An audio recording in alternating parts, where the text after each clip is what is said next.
আমরা ৭ ভাগে কোরবানি দিয়ে থাকি স্বাভাবিক। এটি আমরা ফুকাহায়ে কেরামদের থেকে এটা জেনে এসেছি।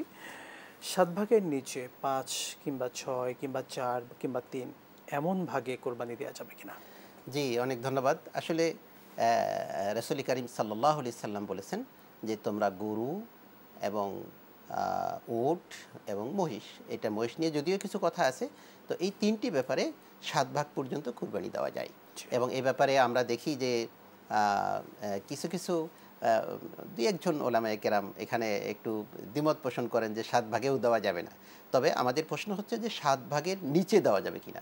অবশ্যই ৭ ভাগের নিচে কুরবানি দেওয়া যাবে। ১ জন, ২ জন, ৩ জন, এই একদম সর্বোচ্চ ৭ জন, এই ৭ জন পর্যন্ত কুরবানি করা যাবে।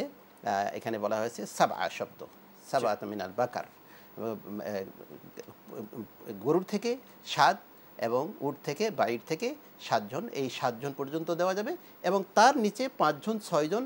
এবং আরেকটি বিষয় আপনার মাধ্যমে একটু বলি শ্রোতাদেরকে, অনেক জায়গায় এরকম প্রচলন আছে যে বেজোড় দিতে হবে, জোড় দেওয়া যাবে না।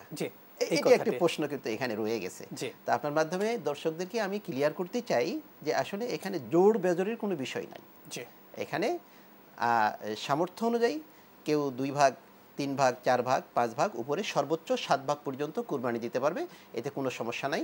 এবং জমহুর উলামায়ে কেরাম এই ভাগে এবং ৭ ভাগে কুরবানি দেওয়ার ব্যাপারে এনারা মত প্রকাশ করেছেন। ইনশাআল্লাহ আল্লাহ রাব্বুল আলামিনের উদ্দেশ্যে খালেস নিয়তে যদি আমরা কুরবানি করি, তাহলে আল্লাহ রাব্বুল আলামিন আমাদের ইয়ানালুহুত তাকওয়া, আল্লাহ রাব্বুল আলামিন আমাদের তাকওয়াটা দেখবেন এবং সেখানে ৭ ভাগের নিচে কুরবানি করাতে কোনো সমস্যা নেই।